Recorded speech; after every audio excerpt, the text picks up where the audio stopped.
dès cette période, il a une désillusion. Il remarque le racisme institutionnel et systémique dans les rangs de l'armée. Et aussi, il comprend qu'en fait, les Français, on peut se battre pour eux, mais quand on est noir, ils vont pas prendre ça en compte, en fait. Ouais. Donc il y a un racisme très, très clair qui n'est pas juste latent. Il faut pas condamner les mouvements qui, pour obtenir, ne serait-ce que d'être traités comme des humains, ont recours à la violence. Et c'est ça qu'il dit. Frantz Fanon, le nom revient partout, dans les universités américaines, dans les banlieues françaises, dans les débats sur Gaza, le Sahel ou encore l'Algérie. Mais qui lit vraiment Fanon dans le texte? Et surtout, qu'est-ce qu'on fait de lui aujourd'hui, 60 ans après sa mort? Notre invitée, elle, a choisi de ne pas seulement commenter Fanon, elle a choisi de le confronter à d'autres traditions, notamment islamiques. C'est une conversation sur la lutte sociale, anti-impériale et la question de savoir si l'islam peut être en lui-même un projet politique révolutionnaire. Bonjour Inès Abidi. Bonjour. Et bienvenue dans ce nouvel épisode du Phare. Merci pour cette invitation. Inès, tu es fondatrice du média Perspective Radicale, une plateforme qui s'inscrit dans un paradigme décolonial et dont l'objet est de diffuser des voix radicales et critiques de la colonialité, c'est ça? Oui, tout à fait. Et tu es aussi chercheuse en indépendance. Est-ce que tu peux nous parler un peu plus de ton média? Alors j'ai fondé ça avec ma sœur et avec l'aide de certains amis. Et l'objectif, en fait, c'est de créer une plateforme et surtout des espaces de dialogue, de créer des espaces de dialogue entre quelqu'un qui est spécialiste d'une question, ça peut être un chercheur ou un militant, relatif bien sûr à l'anticolonialisme ou à la colonialité en fait, et de créer un espace avec un public qui peut interagir, donc dans un rapport plus horizontal que les conférences universitaires où voilà, ces sujets ils peuvent sembler loin pour un public qui n'est pas à l'aise. C'est ça, c'est plutôt rendre accessible et c'est ça. ce sujet-là et ce sujet dont on va parler aujourd'hui à travers Frantz Fanon. Ouais, exactement. Comme on l'a dit en introduction, simplement, qui était Frantz Fanon? Parce qu'on en entend beaucoup parler, Oui. on l'a dit. Oui. Mais qui il était vraiment ou qui il était simplement? Fanon, on entend beaucoup parler de lui en ce moment puisque l'année dernière, c'était le centenaire de sa naissance. Donc, dans ce cadre-là, il y a eu pas mal de choses qui ont été faites. Et aussi, il y a eu des films qui sont sortis, chose qui n'est pas courante quand il s'agit de Frantz Fanon. Il n'y a pas beaucoup de productions cinématographiques. Il y en a qui ont déjà été faites dans les années 90. Mais en tout cas, dans le monde francophone, il n'y a pas forcément de médias de ce type pour mettre en avant cette figure. Et aussi, et plus largement, sa pensée, en fait, qui, depuis quelques décennies, s'est beaucoup diffusée, beaucoup dans des mondes non francophones, et francophones et non francophones. Et en fait, pendant les années qui ont suivi sa mort, il n'était pas vraiment lu. Et il a été, entre guillemets, ressuscité en dehors de la France. Et pour comprendre pourquoi il n'a pas été récupéré ou lu directement en France, il faut comprendre son parcours. Donc Et quel est-il? Quel est-il? Alors, il est né en 1925, en Martinique, donc dans une société colonisée. Il a grandi dans une famille apparemment bourgeoise. Il a eu accès à une éducation. Et en fait, les questions de liberté l'ont touché assez tôt dans sa vie. Il s'est engagé dans le cadre de la Seconde Guerre mondiale dans les rangs de la résistance française. Il faut le souligner parce que c'est pas courant à l'époque en France. Maintenant que cette période est passée, on met en avant la résistance. Mais en réalité, la société était plus dans la collaboration. Toute la France n'a pas été résistante. Voilà, c'est ça, si on fait des statistiques. Et donc, du haut de son jeune âge, il était encore adolescent, qui quitte sa vie, sa famille pour des idéaux comme la liberté, combattre l'injustice, etc. Ça a souligné. Mais dès cette période, il a une désillusion. Il remarque le racisme institutionnel et systémique dans les rangs de l'armée. Et aussi, il comprend qu'en fait, les Français, on peut se battre pour eux, mais quand on est noir, ils ne vont pas prendre ça en compte, en fait. Ouais. Donc, il y a un racisme très, très clair qui n'est pas juste latent. Donc, il retourne, après être blessé, il reçoit une bourse. Il retourne en Martinique pour finir ses études secondaires. Et c'est psychiatrie d'abord... Pas encore. Donc, d'abord, il passe le baccalauréat et il obtient une bourse pour justement étudier en métropole la psychiatrie. et la philosophie. Et donc, c'est en Martinique qu'il était l'élève quelque temps d'Aimé Césaire. C'est pour ça que souvent, quand on parle de Fanon, on le relie à Césaire, Oui. duquel il était quand même très critique. Donc, il a beaucoup lu les écrits et le mouvement général de la négritude, mais il l'a vécu comme un enfermement. Donc, il a beaucoup critiqué. C'est là que dans Peau noire, masque blanc, on ressent que vraiment, il est en désaccord avec des personnalités comme Césaire ou Senghor. Senghor, oui. Et donc, il poursuit des études en France, en psychiatrie, en philosophie, qui le mènent à découvrir la psychiatrie. Le terme m'échappe. La social-thérapie institutionnelle, donc, qui s'est développée par Tosquelles, c'est un psychiatre espagnol qui a fui, c'était la guerre civile à l'époque, et donc il s'est établi en France, à Saint-Alban, et Fanon est formé par lui. Et en fait, quand il est nommé pour être médecin-chef à Blida en Algérie, il va développer ces pratiques-là et les mettre en place. Donc déjà, dans sa pratique de la psychiatrie, on ressent cette volonté donc déjà d'humaniser les patients, Oui. donc de retrouver en fait l'humanité chez à l'époque les gens qui étaient enfermés dans l'institution. Et quand il arrive en Algérie, déjà il n'a pas vraiment fait le choix. Lui, il avait demandé à être au Sénégal, par exemple, c'était son premier choix. Il est allé en Algérie parce que c'était la France en fait à l'époque. Et c'est là-bas qu'il découvre réellement l'horreur en fait du colonialisme, d'une société où les colonisés sont la majorité et sont écrasés par l'élite coloniale et les institutions surtout. Donc la police, l'armée, les médecins qui finalement, au lieu d'être là pour soigner, sont là pour encadrer, contrôler ces masses indigènes. Et dans l'hôpital où il est, il y a il y a une partie européenne, une partie indigène. Et lui, d'abord, il travaille avec les femmes européennes. Donc, il pratique la social-thérapie avec elles. Ça fonctionne.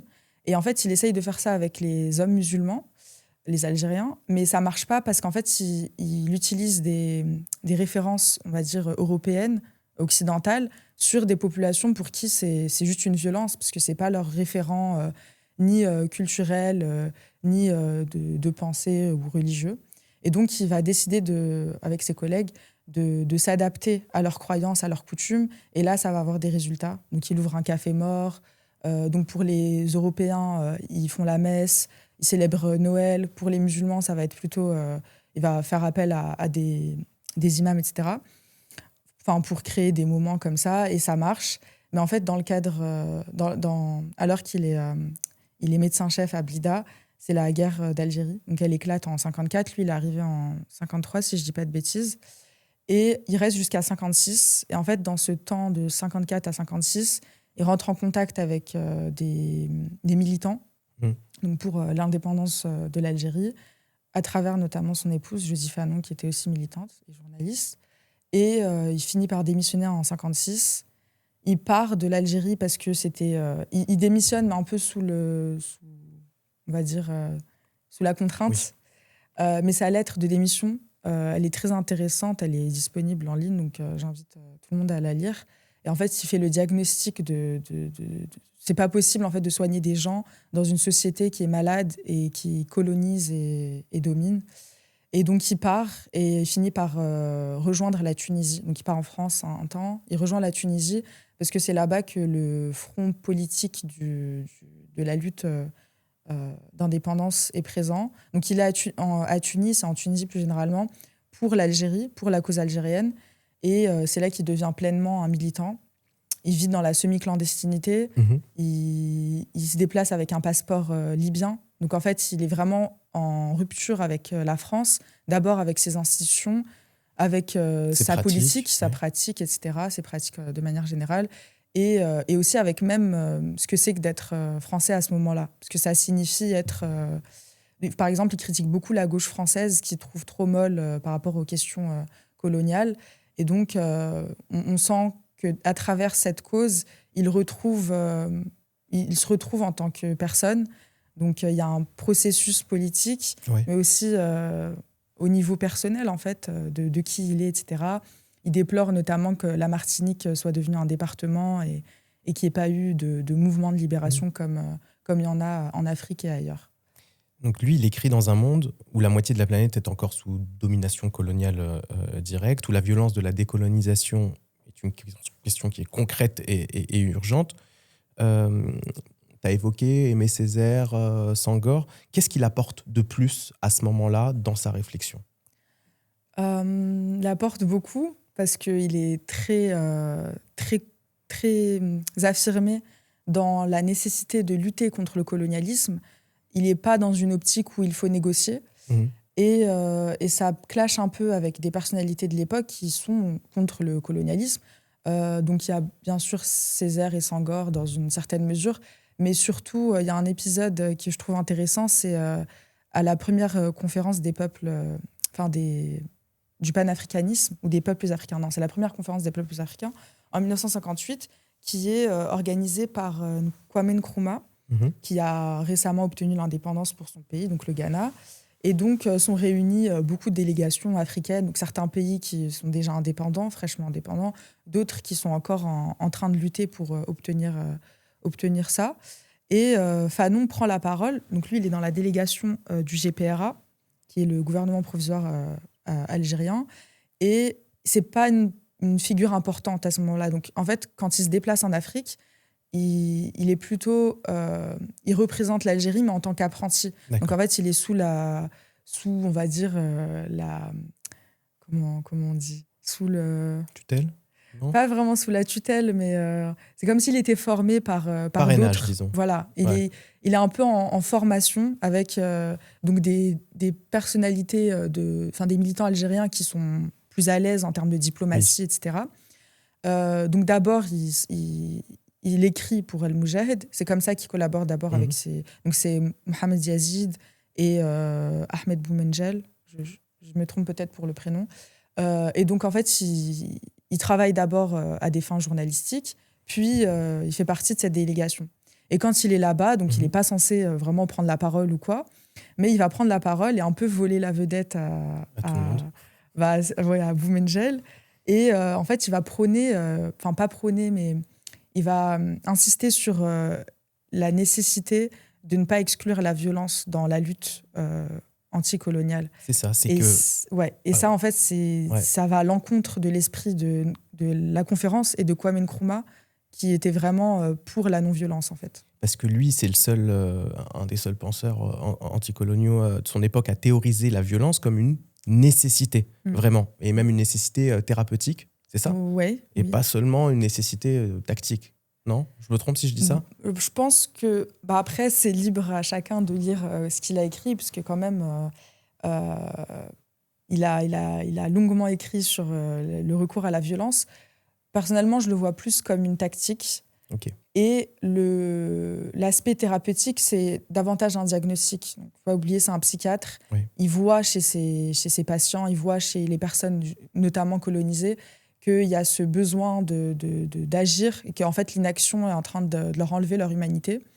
Et que pour recouvrer leur humanité, ils doivent opposer à la violence coloniale une contre-violence.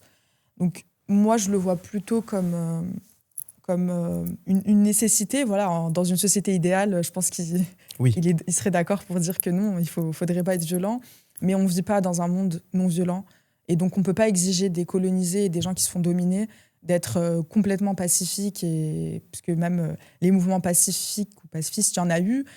Ils n'ont pas forcément obtenu gain de cause ou pas autant que... De résultats que... Voilà, pour dire qu'il ne faut pas condamner les mouvements qui, pour obtenir, ne serait-ce que d'être traités comme des humains, ont recours à la violence. Et c'est ça qu'il dit.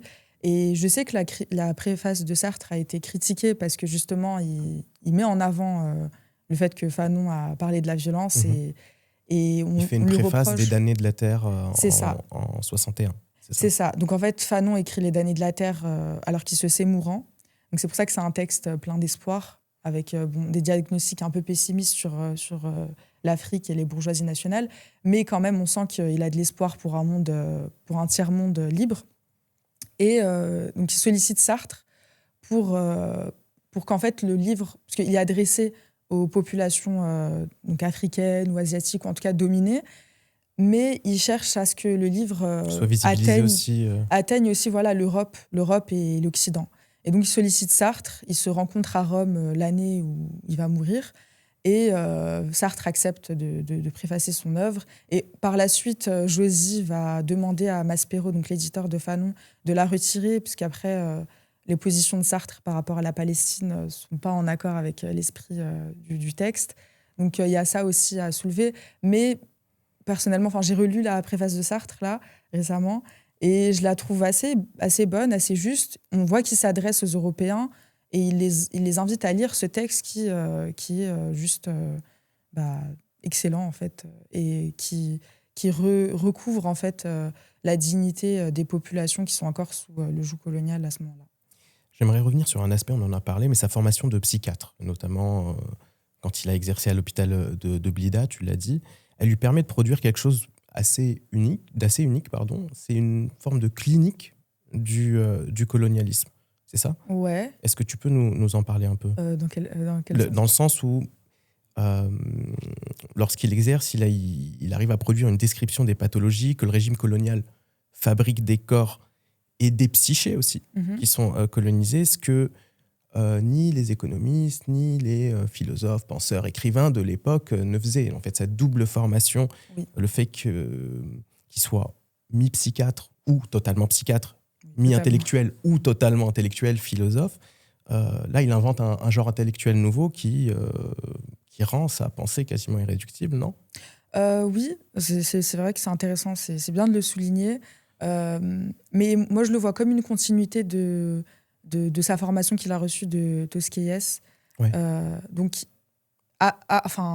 adapté justement à une société coloniale. Donc forcément, il y a tout ce pan de ce que ça fait à la psyché des corps colonisés. Ouais.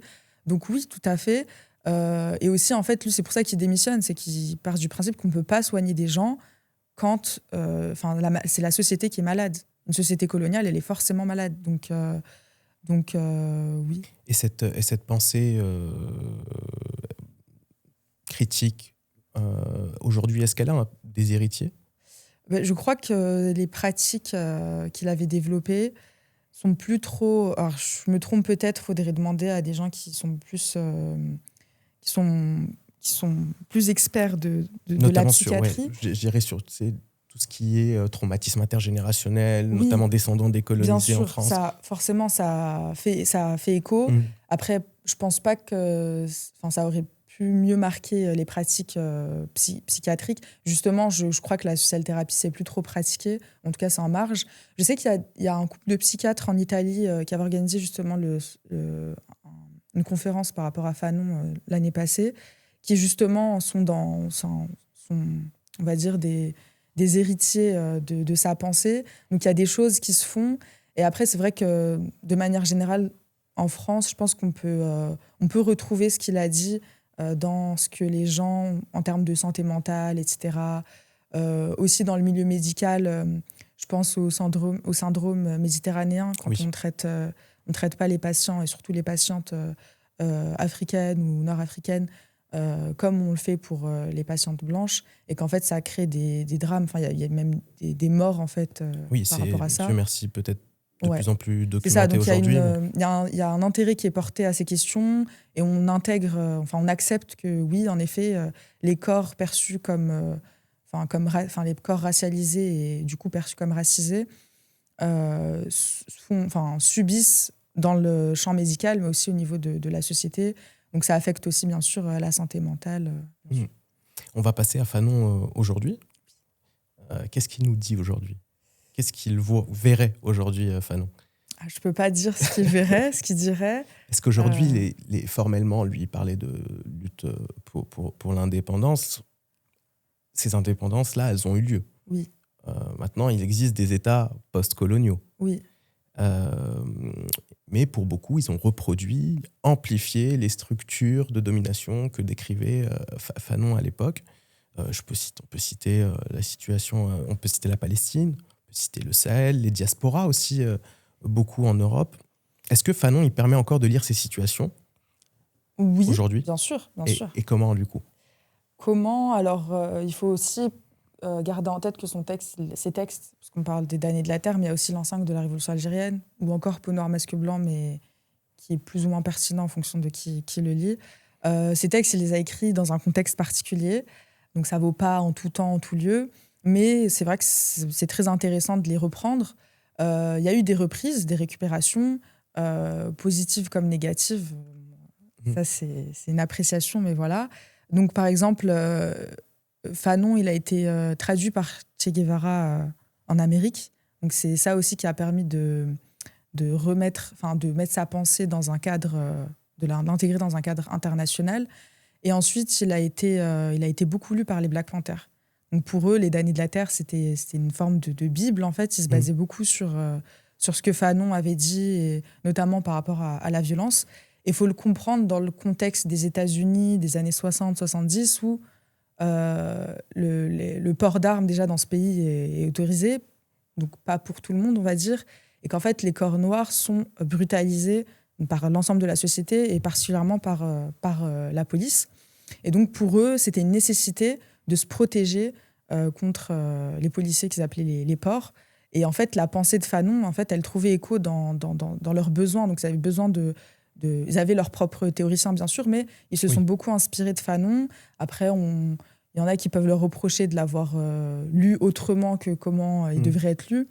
Mais voilà, il a été récupéré dans d'autres cadres. Aujourd'hui, en fait, on ne peut que constater que la plupart des prédictions qu'il avait faites étaient justes par rapport aux États postcoloniaux.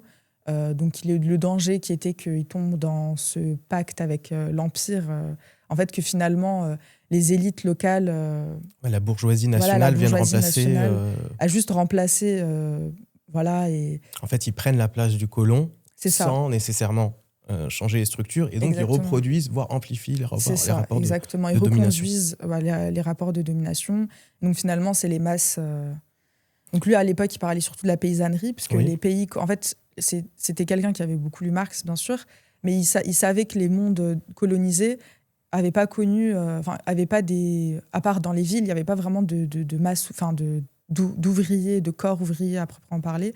Donc pour lui, il voyait dans la paysannerie l'équivalent, on va dire, du prolétariat et du potentiel révolutionnaire du prolétariat dans des pays européens ou occidentaux. Donc oui, ils ont été lésés et on ne peut que le constater. On peut le reprendre aujourd'hui, ce qu'on disait sur la bourgeoisie nationale qui prend la place du colon, donc on l'a dit sans changer les structures. C'est un peu la lecture qu'on peut faire des États, ou certains, beaucoup malheureusement, d'États africains ou arabes aujourd'hui, non ? Bien sûr, bien sûr. On peut juste citer le fait que c'était des dictatures, donc pour beaucoup, encore aujourd'hui, et que tous les élans et les revendications révolutionnaires des peuples n'ont pas trouvé vraiment écho. Sa pensée, à lui, elle a été émise, mais elle a aussi évolué avec son temps et s'est adaptée. Bien sûr. Et aussi, je pense qu'il y a certaines choses dans ce qu'il a écrit qui valent pas forcément, qui se sont pas produites. Moi, je trouve que Les damnés de la terre, c'est un texte avec beaucoup d'espoir. Oui. Je sais pas ce qu'il en penserait s'il avait survécu à sa maladie. Je pense qu'il serait déçu peut-être de l'avenir, l'avenir pour lui, des sociétés. C'est assez... C'était un futur assez pessimiste finalement qui s'est réalisé, qui s'est produit. Et encore aujourd'hui, on ne peut pas ignorer donc les génocides en Palestine ou même au Soudan, ce qui se passe au Congo. En fait, toutes ces sociétés qui, à son époque, étaient déjà très mal, voilà, elles n'ont pas connu un avenir ne serait-ce que stable. J'aimerais faire appel à ton expérience de chercheuse. Aujourd'hui, on en a parlé, notamment en France, la jeunesse, beaucoup se réclament de Fanon. Est-ce que c'est un Fanon qui est fantasmé ? Ou est-ce qu'on l'a vraiment lu et on récupère on met en avant des choses essentielles ? Alors, je ne peux pas savoir qui l'a lu ou pas. Oui, ça c'est sûr. Parfois... Quand on entend les gens parler, on se doute qu'ils l'ont pas. Certaines fois, c'est carrément. On sent qu'il n'a pas été lu, qu'il est juste cité. Après, moi, je suis pas d'avis qu'il faut forcément lire des figures je veux dire, par exemple, quelqu'un comme Malcolm X, je le cite alors je le gardais pour plus tard, mais il n'a pas forcément écrit, il a coécrit son autobiographie, mais c'est quelqu'un qui a fait beaucoup de discours. Oui. Donc, parfois, c'est vrai que prendre des bouts d'œuvres, ça peut suffire pour un peu comprendre. Pas tout le monde qui a le temps de lire ou qui a le goût de la lecture. Donc, c'est pas tant un problème en soi, mais c'est surtout la façon dont on porte sa pensée. Et comme tu dis, une certaine récupération, c'est ce que j'allais te dire. instrumentalisation. C'est là où je voulais t'amener, et c'est là où tu es arrivé. C'est comment c'est devenu une référence qui est quasi obligatoire, en vrai, Oui, ouais, notamment dans certains milieux universitaires, notamment anglo-saxons, dans les cultural studies. C'est bien de citer Fanon, c'est ça. C'est bien de citer Fanon. Mais parfois, on l'utilise, peut-être que tu peux nous donner des exemples, mais on a un usage de Fanon qui est très éloigné ou éloigné de ce qu'il a vraiment écrit. On le récupère. Oui, tout à fait. Pour le contexte anglo-saxon, alors en fait, il y a beaucoup de choses qui ont été écrites sur Fanon, qui ont été faites, vraiment, je dirais même plus qu'ici, en fait. Et en fait, c'est un autre Fanon qui c'est un Fanon qui est dépolitisé, on peut le dire ? Parfois, oui, qui est aseptisé, qui est... Surtout, je trouve, en tout cas, dans le cadre des États-Unis, si on exclut l'exemple des Black Panthers, c'est un Fanon qui a juste parlé du racisme à l'intérieur d'une société qui est réduit à la théorie de l'identité. C'est ça, du rapport des personnes catégorisées comme inférieures à l'intérieur du pays, sans prendre vraiment en compte le fait que cet empire, en fait, il déploie son impérialisme, son colonialisme partout. En fait, je trouve que ça manque du Fanon de 1961 ou de 1959, qui était vraiment dans une perspective internationaliste, tiers-mondiste. Et je trouve qu'en fonction d'où Fanon est lu, on va pas avoir le même Fanon, on va pas avoir la même Et pourquoi, résonance. Je te pose la question naïvement, mais pourquoi on a cette appréciation-là ? Certaines personnes ont cette appréciation. Est-ce que c'est à dessein ou est-ce que c'est Je sais pas, je pense que quand on lit quelqu'un, on va toujours... ça va d'abord résonner avec notre expérience personnelle. Donc, je pense qu'aux États-Unis, c'est parce qu'il y a l'expérience du racisme anti-noir. Donc, un texte qui est vraiment apprécié, c'est Peau noire, masque blanc. Mais en réalité, quand on regarde le parcours de Fanon, c'est pas vraiment le texte le plus pertinent, même s'il est intéressant. Moi, je l'ai beaucoup utilisé pour comprendre la racialisation. Et surtout, il est visionnaire parce qu'il a vraiment bien traité de la question de l'expérience vécue du racisme, ce qui n'était pas dit en ces termes à son époque. Donc, c'est fort. Mais faut pas oublier que ça reste dans le cadre, à l'intérieur même de l'Empire, sans penser à tous ces territoires qui sont mis sous tutelle et qui finalement payent plus le prix de l'Empire. Et finalement, même nous qui sommes racialisés à l'intérieur de ces sociétés, je prends l'exemple des musulmans en France, même si ça fait quelques années qu'on n'accepte plus cette conception que l'islamophobie, en fait, c'est une forme de racialisation, comme l'antisémitisme, c'est la racialisation des Juifs, des populations juives d'Europe. En fait, on peut traiter de ces questions, mais en fait, si on s'enferme dans ce cadre, qu'on reste par exemple dans un cadre franco-français, on oublie qu'en réalité, l'impérialisme français, il coûte ailleurs et plus. Et que même le capitalisme, de manière générale, et Fanon, il en a parlé, du capitalisme, il fait des ravages. Et je veux dire, c'est important de comprendre cet aspect dans les textes de Fanon, voilà, la racialisation, le racisme, etc. Mais ça ne vaut pas tout seul, en fait. Et c'est pas possible de lire Fanon et de penser que à ça. Je veux dire, il faut aller plus loin, et il faut voir, parce que ça a des conséquences jusqu'à aujourd'hui. On est en 2026, il y a encore tout ce qui est impérialisme, colonialisme, capitalisme racial. Enfin, bon. Moi, tu me corriges si je me trompe, mais j'ai l'impression certains ont beaucoup évacué la dimension matérielle et révolutionnaire vraiment de sa pensée. Et j'ai l'impression que c'est celle qui dérange aussi vraiment, on l'a évoqué tout à l'heure, notamment la légitimité de la violence armée. Dans le contexte américain, tu l'as bien et tu l'as dit, c'est quelque chose qui dérange. Et je pense que dans un contexte français, ça peut déranger. Et ça dérange aussi dans tous les contextes, en fait. Oui, surtout du point de vue des sociétés qui prêche la non-violence alors qu'en réalité, elle déploie une violence inouïe ailleurs. Le fait que des pays comme la France ou les États-Unis, qui sont des grands exportateurs d'armes, parmi le top 3, je dirais, ou le top 5 sur la planète, en fait, on ne peut pas prêcher ça alors qu'on déploie de la violence ailleurs, qu'on l'alimente ou qu'on la finance. Et le cas des États-Unis, il est intéressant, puisque par exemple, une des récentes biographies qui a été publiée sur Fanon, c'est celle d'Adam Schatz. Mhm.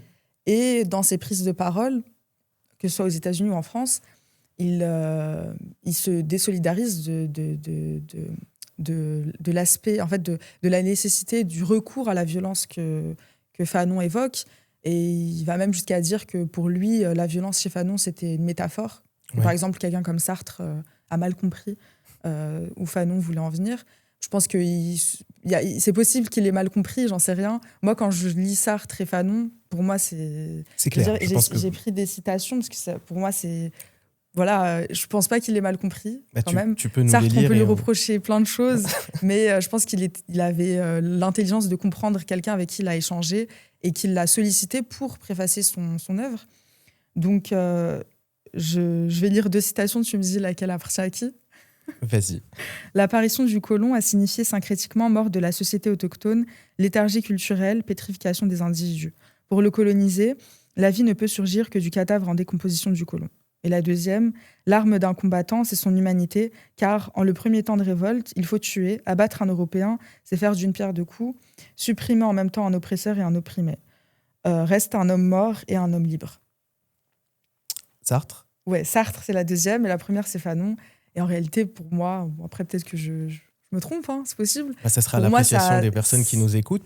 Moi, voilà. J'ai compris la même chose que toi. Voilà, Sartre a compris Fanon. Oui. Peut-être qu'il a insisté sur ce point là où d'autres personnes qui vont lire l'ensemble des damnés de la Terre, donc c'est des chapitres que Fanon envoyait à Maspero petit à petit, parce qu'il était en train de mourir. Donc il ne savait même pas s'il allait le finir à temps ou pas. Donc ces textes-là, pris un à un et ensemble, peut-être qu'on voit moins que Fanon insiste sur le recours à la violence. On ne peut pas l'exclure d'une lutte contre un système colonial violent. La colonisation est violente. Donc on ne peut pas opposer l'inaction face à la violence coloniale.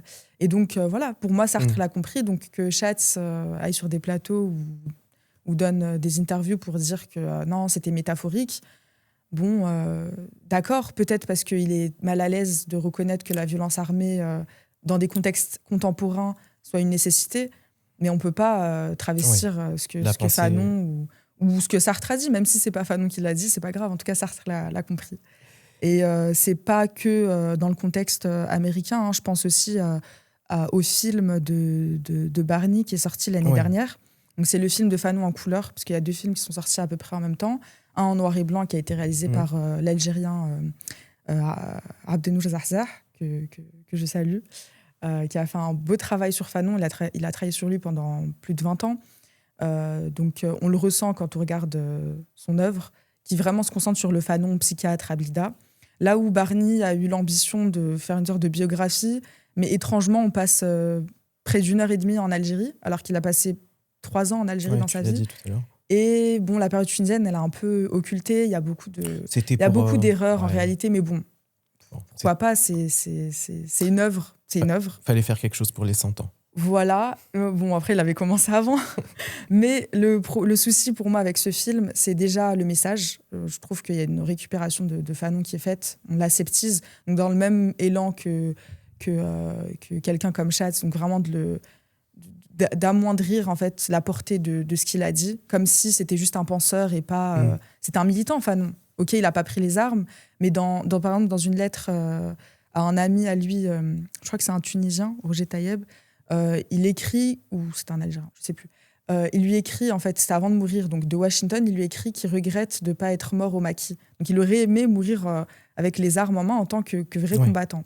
Et après, ses camarades, en tout cas, les Algériens qui ont combattu avec lui, le considéraient comme un martyr. Il a eu un enterrement de martyr, comme s'il était tombé au combat, de combattant.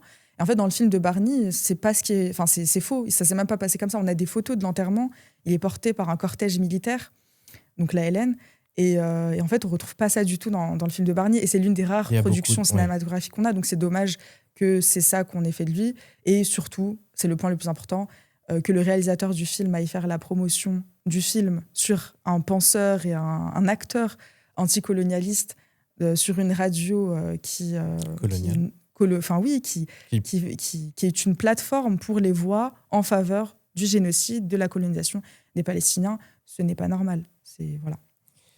On en a parlé tout à l'heure. Fanon, lui, il avait prévu la trahison des élites, mais il y a quelque chose dont il n'a pas parlé, c'est, en étant plus dans un pays musulman, l'Algérie, c'est l'islam politique comme forme de résistance. Mm-hmm. Et j'aimerais t'amener vers 3 figures. Si tu peux nous parler de ces 3 figures-là, et on va en parler. C'est Ali Shariati, Malcolm X et Sultan Galiev. Qu'est-ce que tu peux nous dire de Shariati avant ? Pour Shariati, c'est intéressant parce qu'il a été en contact, peut-être pas physique, mais il a été en contact avec Fanon. Ils ont entretenu une correspondance dont on n'a pas vraiment l'ensemble des lettres, mais on sait qu'ils se sont écrits et qu'ils ont discuté de cette question, en fait. Il y a une lettre, je ne sais pas si elle est en ligne, mais moi je l'ai, donc si tu veux, je pourrais te l'envoyer ou l'envoyer à qui veut la lire. C'est un bout de lettre, en fait, mais il traite de cette question. Donc c'est une lettre que Fanon a adressée à Shariati parce que Shariati a voulu engager... Qui c'était Shariati ? Shariati, c'était un penseur... Iranien, c'est ça, comme son nom l'indique. Très important, qui encore aujourd'hui est beaucoup lu, peut-être pas dans un contexte comme la France, mais c'est vraiment quelqu'un qui est très important ailleurs. Mmh. Et, il a étudié à Paris dans les années 60. Il a étudié à Paris, c'est ça. Il était présent à Paris donc, au début des années 60.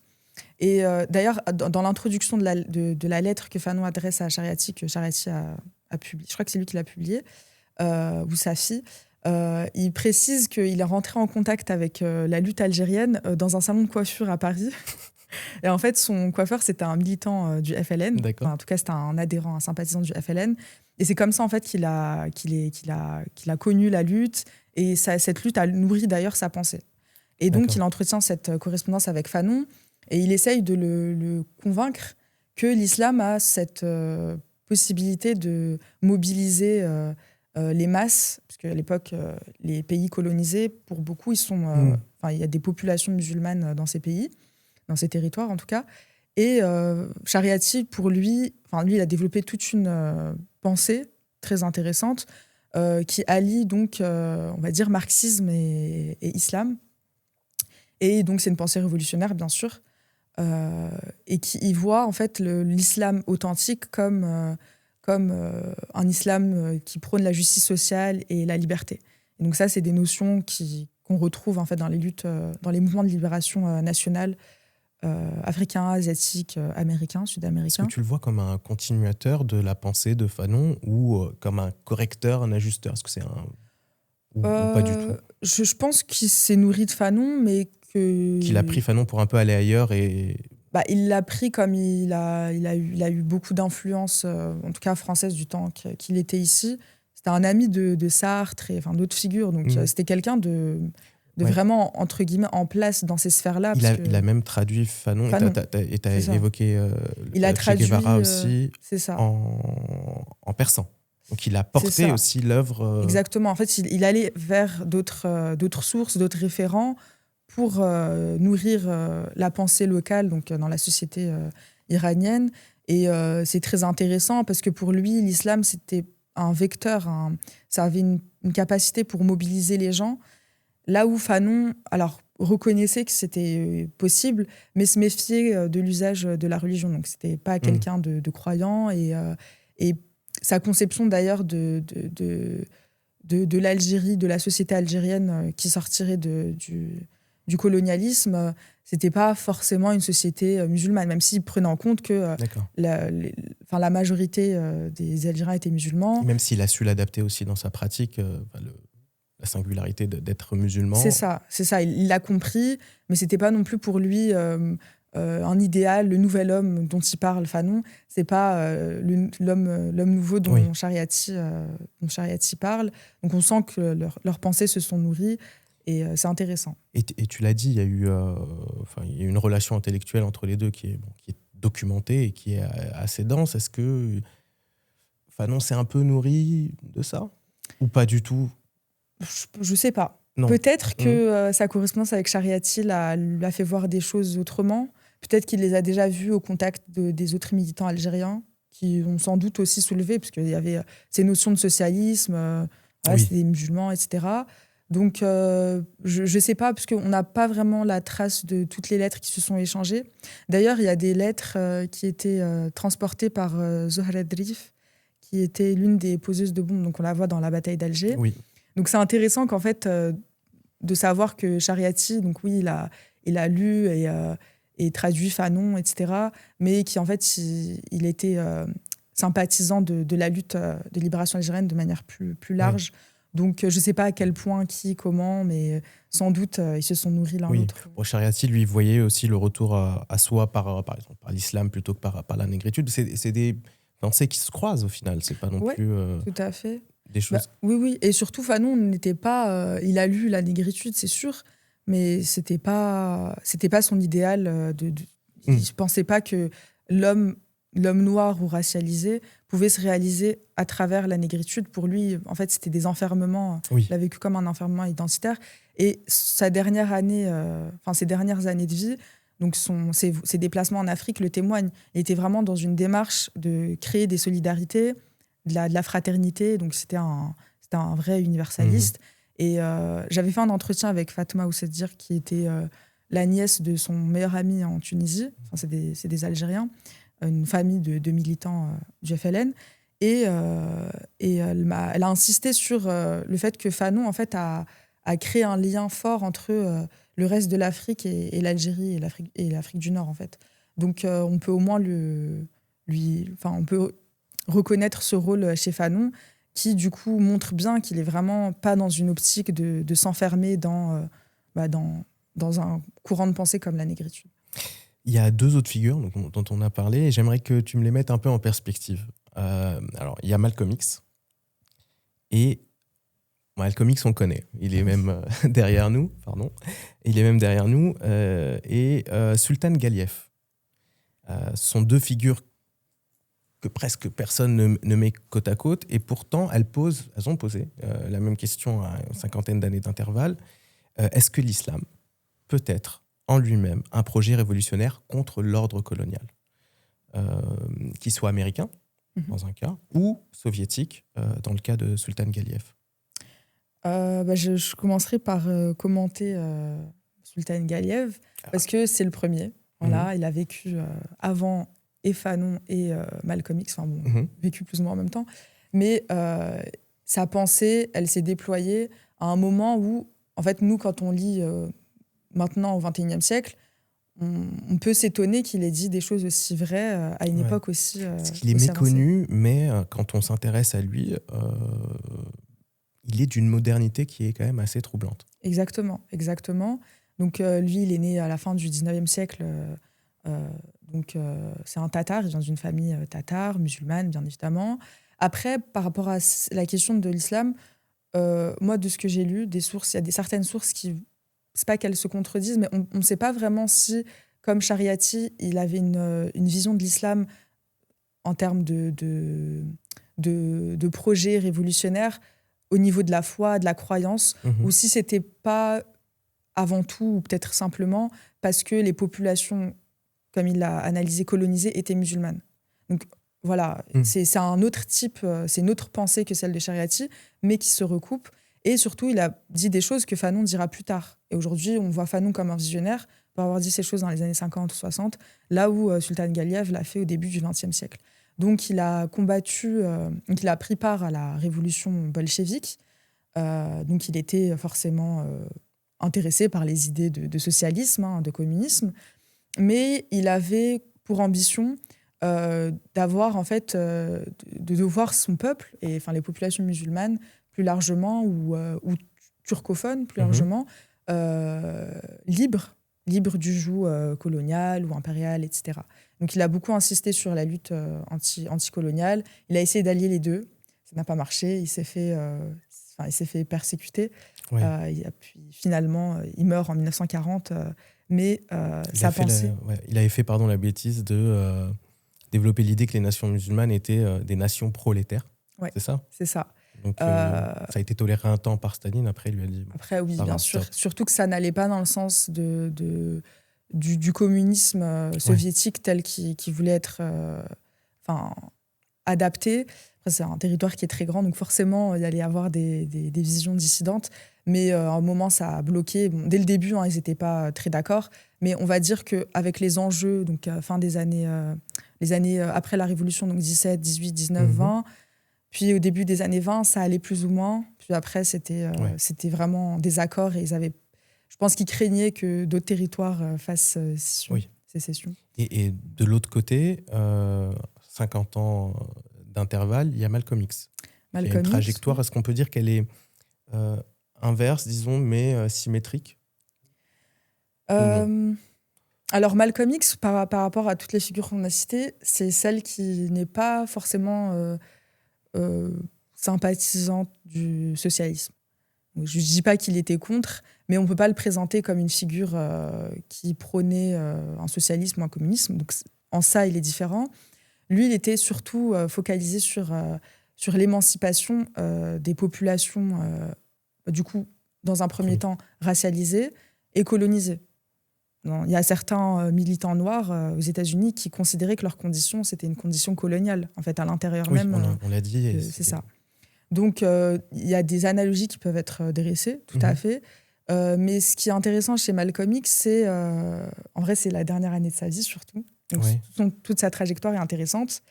Mais le plus intéressant, c'est la dernière année de sa vie qui rejoint... Il part assez loin de l'islam. Enfin, il démarre assez loin de l'islam. Il ne connaît pas... Lui, il grandit dans une famille noire américaine. Son père était actif au sein des groupes africains-américains. Donc... et était, il suivait Marcus Garvey, qui est une figure importante du début du XXe siècle pour la dignité noire de manière générale. Et en fait, il arrive à l'islam alors qu'il est en prison. Donc, il a eu une trajectoire un peu, on va dire... radicalisé en prison, on va dire. Ouais, c'est ça. Aujourd'hui, on dirait ça. Mais en fait, il a découvert, par l'intermédiaire de son frère, la Nation of Islam, qui, maintenant, on n'a pas de doute pour dire que en fait, c'était une branche assez spéciale, avec une interprétation assez pas très orthodoxe, en tout cas, de l'islam. Donc, à certains égards, pour moi, c'est une secte, voilà, faut le dire. Et donc, il s'est nourri de la pensée donc, de Elijah Muhammad. Donc, c'est pas le fondateur de la Nation of Islam, mais c'est celui qui a... La figure majeure, qui est restée, en tout cas, au rang de prophète, limite un quasi-dieu, je ne sais pas, mais en tout cas, il était très, très important au sein de la communauté. Et c'est grâce à Malcolm X que la Nation of Islam s'est diffusée aux États-Unis. Donc, lui, quand il s'y intéresse, il n'y a pas beaucoup de fidèles. Et ensuite, quand il commence à prendre la parole au nom de la Nation of Islam, donc, vu que c'était un excellent orateur, très charismatique, et qu'il n'avait pas peur de dire des choses qui étaient un peu choquantes pour la société américaine, qui était suprémaciste blanche, qui disait des choses qui allaient même plus loin que... Il a beaucoup critiqué les mouvements comme ceux de Martin Luther King. Donc, intégrationniste, lui, était pour le séparatisme. Aujourd'hui, en France, on a peur de ces mots. Mais pour lui, c'était impossible de faire société avec une partie de la population qui n'a fait que... qui les a mis en esclavage, les a déportés, les a ségrégés, etc. Donc, c'est intéressant de voir que c'est dans l'islam, en fait, que les partisans de la Nation of Islam ont retrouvé une dignité en tant que, je vais mettre des guillemets, en tant que race. Et par la suite, lui, quand il rentre en désaccord avec Elijah Muhammad, il s'éloigne de ses conceptions. Et c'est intéressant parce qu'il va à la rencontre d'un islam qui est plus proche, là, par exemple, de ce que, je ne sais pas, Shariati prônerait. Oui. Pas forcément en termes de socialisme. Il y a eu un déclic, non? C'est son pèlerinage à la Mecque? Ou ça se fait avant? Alors, c'est compliqué. En vrai, on peut pas savoir. Il y avait en tout cas des tensions entre Elijah Muhammad et lui, notamment par rapport à sa prise de parole lors de l'assassinat de Kennedy. Donc là, ça a fait de la mauvaise publicité pour la Nation of Islam, qui justement était étonnamment dépolitisée. En fait, il y avait une volonté de pas trop, et c'est pour ça que peut-être qu'il posait pas trop de problème, justement, en tant que groupe, c'est qu'il y avait il y avait un certain respect de la politique américaine que Malcolm X, en fait, défiait. Lui, il était vraiment il voulait porter le discours de la dignité noire et des Black Muslims à l'époque au rang de revendications politiques, ce que Elijah Muhammad ne voulait pas faire. Et c'est là que, voilà, après, il y avait d'autres problématiques comme la vie personnelle d'Elijah Muhammad que Malcolm X a commenté publiquement. Ça lui a fait de la mauvaise pub auprès des fidèles et ça a précipité sa mort, qui est sans doute aussi en lien avec le FBI qui avait vraiment peur de quelqu'un comme lui. Donc Elijah Muhammad, il était mis sur écoute, mais il était forcément plus inoffensif que quelqu'un comme Malcolm X qui avait des ambitions vraiment politiques et qui vont se réaliser donc, lors de sa dernière année, quand il rompt complètement avec la Nation of Islam, fait son pèlerinage à la Mecque, rencontre en fait d'autres populations, des leaders anticoloniaux, en tout cas de pays africains ou asiatiques, et qui découvre en fait une fraternité possible même avec les Blancs. Il va vers un universalisme islamique. Exactement. Qui lui permet de penser même une forme de solidarité avec les fraternité que pendant de nombreuses années, il n'envisageait pas parce que c'était pas en accord avec notamment avec les peuples d'Afrique, d'Asie. C'est ça. Et ça va le rapprocher, pour refaire la boucle un peu paradoxalement, de la pensée de Fanon sur les derniers mois. Ouais. Après, Fanon est mort avant cet épisode de la vie de Malcolm X. Je veux dire sur les derniers mois de sa vie, pardon. Oui, mais ça fait totalement écho à ce que Fanon envisageait, ambitionnait pour l'Afrique, pour le tiers-monde, etc. Et Malcolm X devient une sorte d'ambassadeur des Noirs américains au rang mondial et va justement solliciter les organisations internationales comme les Nations Unies, etc., qui étaient un peu un tremplin pour les jeunes nations libres, du coup. Et c'est intéressant parce que Fanon, quand il était sorte d'apprenti diplomate, il voyait aussi ça comme un terrain intéressant et important. Le front diplomatique du FLN était vraiment important, c'était un enjeu important. Ça a joué en la faveur, hein. C'est pas le plus important, mais faut pas l'ignorer. Et lui, il a vraiment agi à ce niveau-là. Et c'est vrai qu'on peut recouper en fait avec la trajectoire de Malcolm X qui a trouvé ça important dans les derniers mois de sa vie, c'est ça. Je vais te poser une question pour taquiner, avant de passer au rituel et de conclure cet épisode. Malcolm X ou Fanon, s'il fallait en choisir qu'un pour la pensée et pour la pertinence aujourd'hui, dans l'action notamment. Ils sont assez similaires, hein, surtout par rapport à la violence comme autodéfense, en tout cas pour Malcolm X. En tout cas, c'est une idée qu'on peut retenir peut-être. Je dirais peut-être Malcolm X parce que j'ai beaucoup consommé des choses sur Malcolm X ces derniers mois. Donc voilà. Mais les deux finalement. Les deux. C'était là le piège, c'était la réponse attendue.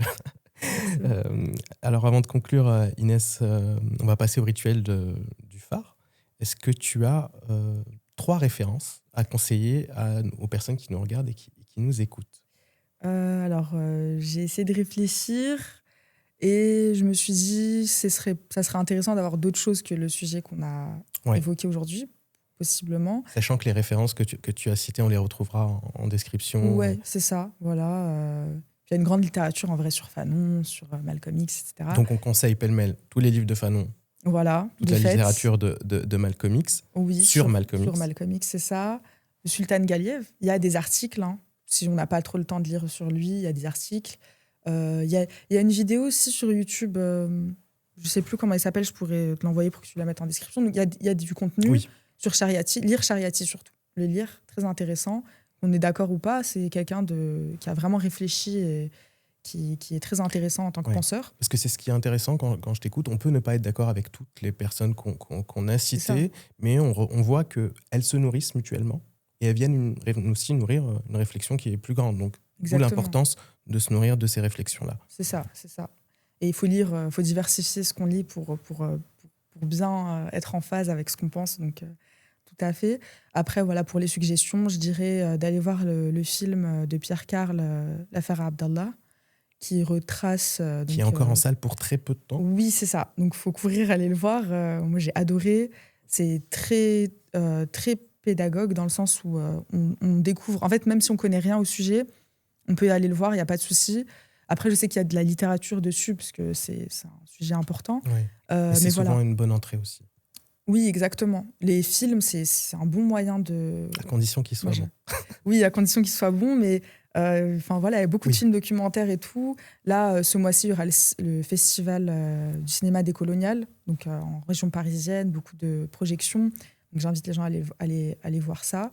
Après, pour un livre, je suggérerais la lecture de Malcolm X, Stratège de la dignité noire de Sadr Khiari, qui a vraiment su retranscrire donc les dernières années, la pensée de Malcolm X, tout en restant fidèle à ses prises de parole, ce qu'il a écrit ce qu'il a dit dans l'autobiographie, etc.